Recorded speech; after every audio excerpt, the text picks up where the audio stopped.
ब्रह्मांड के रहस्यों को समझने की कोशिश में विज्ञान हमें तारों, ग्रहों, परमाणुओं और ऊर्जा के नियमों तक ले जाता है। परंतु जब हम इन सभी खोजों के पीछे छिपे अंतिम सत्य को खोजने की कोशिश करते हैं, तो हम एक गहरी दार्शनिक भूमि पर पहुंचते हैं, जिसे एब्सोल्यूट आइडियलिज्म कहा जाता है। जैसे विज्ञान कहता है कि ब्रह्मांड एक निश्चित पैटर्न और लॉ में बंधा है, वैसे ही यह विचार मानता है कि पूरे अस्तित्व का आधार किसी ठोस भौतिक पदार्थ में नहीं, बल्कि एक सर्वव्यापी चेतना या पूर्ण विचार में है। यहाँ पूरा जगत एक जटिल लेकिन संगठित रूप में अनफोल्ड होता है, ठीक वैसे ही जैसे ब्रह्मांड का विस्तार बिग बैंग से हुआ और हर ग्रह, तारा और आकाशगंगा उसी मूल स्रोत से निकली। एब्सोल्यूट आइडियलिज्म यह मानता है कि वास्तविकता कोई बिखरी हुई और अलग अलग वस्तुओं का समूह नहीं है, बल्कि यह एक एकीकृत संपूर्णता है। जैसे वैज्ञानिक दृष्टि से हम जानते हैं कि क्वांटम स्तर पर सब कुछ ऊर्जा के रूप में जुड़ा है, वैसे ही इस दार्शनिक दृष्टिकोण में माना जाता है कि हर अनुभव, हर विचार और हर भौतिक घटना एक बड़े, अविभाज्य पूर्ण सत्य का हिस्सा है। इसका मतलब है कि हम जो भी देखते हैं, चाहे वह कोई पेड़ हो, समुद्र की लहर हो या हमारे अपने विचार, वे सभी उसी मूल चेतना के अलग अलग रूप हैं। इस विचारधारा में समय और स्थान भी पूर्ण सत्य के अलग अलग पहलू माने जाते हैं, न कि स्वतंत्र वास्तविकताएं।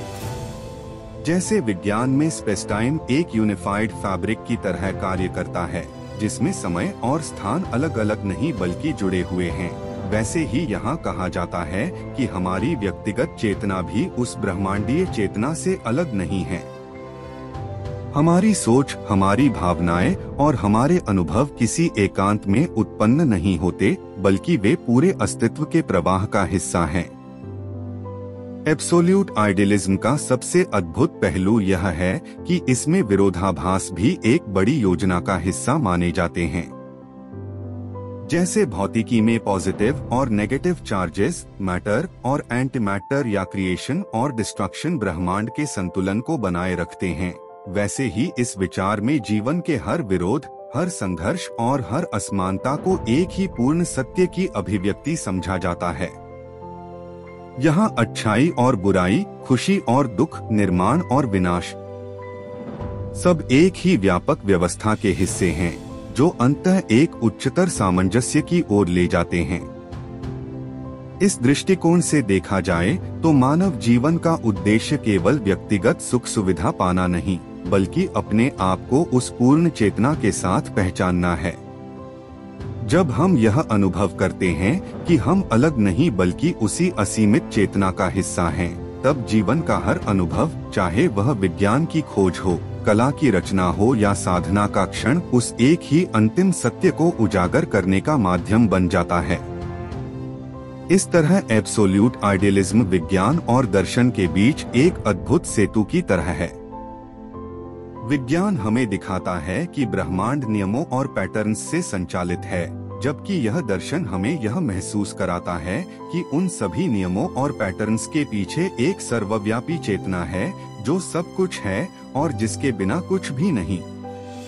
यही वह दृष्टिकोण है जो हमें यह सोचने पर मजबूर करता है कि शायद ब्रह्मांड केवल बाहर नहीं, बल्कि हमारे भीतर भी है, और उसे समझने के लिए हमें बाहरी प्रयोगशालाओं के साथ साथ अपने भीतर की गहराइयों में भी झांकना होगा। एब्सोल्यूट आइडियलिज्म को समझने के लिए हमें पहले यह मानना होगा कि ब्रह्मांड सिर्फ भौतिक वस्तुओं और रासायनिक प्रतिक्रियाओं का संग्रह नहीं है, बल्कि यह एक विशाल, एकीकृत चेतना की अभिव्यक्ति है।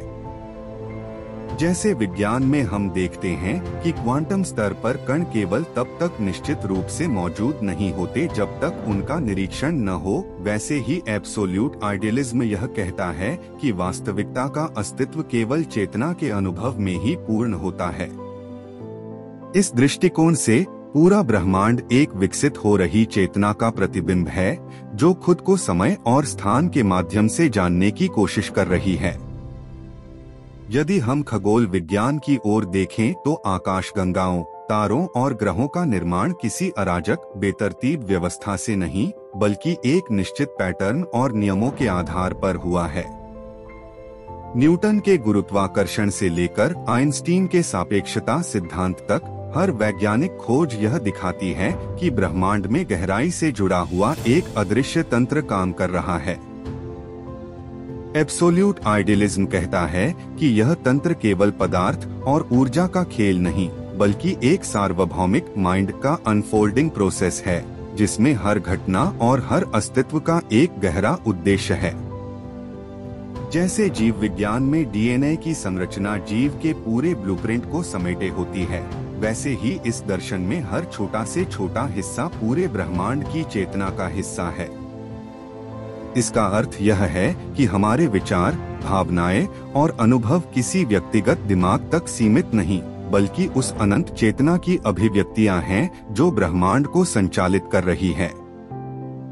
जब हम किसी वैज्ञानिक प्रयोग में कॉज और इफेक्ट देखते हैं, तो यह सिर्फ बाहरी घटनाओं की श्रृंखला नहीं, बल्कि उस एकीकृत चेतना के भीतर घट रही आत्मखोज की प्रक्रिया है। भौतिक विज्ञान यह मानता है कि समय एक निरंतर रेखा है, लेकिन एब्सोल्यूट आइडियलिज्म में समय और स्थान भी चेतना के अनफोल्डिंग के साधन हैं।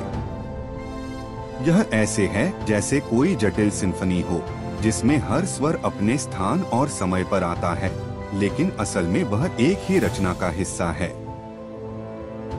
ब्रह्मांड के हर नियम, हर परिवर्तन और हर अस्तित्व का उद्देश्य इसी महान रचना को पूर्ण करना है। इस सोच के अनुसार जब हम विज्ञान के माध्यम से ब्रह्मांड का अध्ययन करते हैं, तो हम वास्तव में खुद को जानने की यात्रा पर होते हैं, क्योंकि हम उसी सार्वभौमिक चेतना का अंश हैं जो तारों के निर्माण से लेकर क्वांटम स्तर के उतार चढ़ाव तक हर जगह मौजूद है। इसका अंतिम संदेश यह है कि वास्तविकता के पीछे एक अद्वितीय, निरंतर और सर्वव्यापी मन है, और हम सब उसकी कहानी के जीवित अध्याय हैं। एब्सोल्यूट आइडियलिज्म को अगर विज्ञान के साथ जोड़कर देखा जाए, तो यह एक ऐसे सिद्धांत की तरह सामने आता है जिसमें ब्रह्मांड को सिर्फ भौतिक पदार्थ के रूप में नहीं, बल्कि एक एकीकृत चेतना या अंतिम बुद्धि के रूप में समझा जाता है।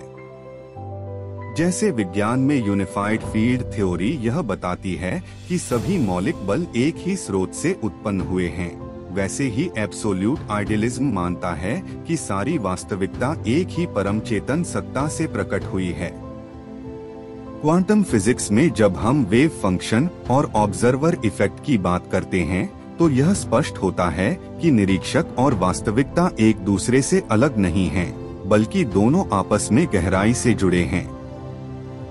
यही सोच एब्सोल्यूट आइडियलिज्म में मिलती है, जहां मन और वस्तु, विचार और पदार्थ सब एक ही सार्वभौमिक सत्य के अलग अलग पहलू हैं।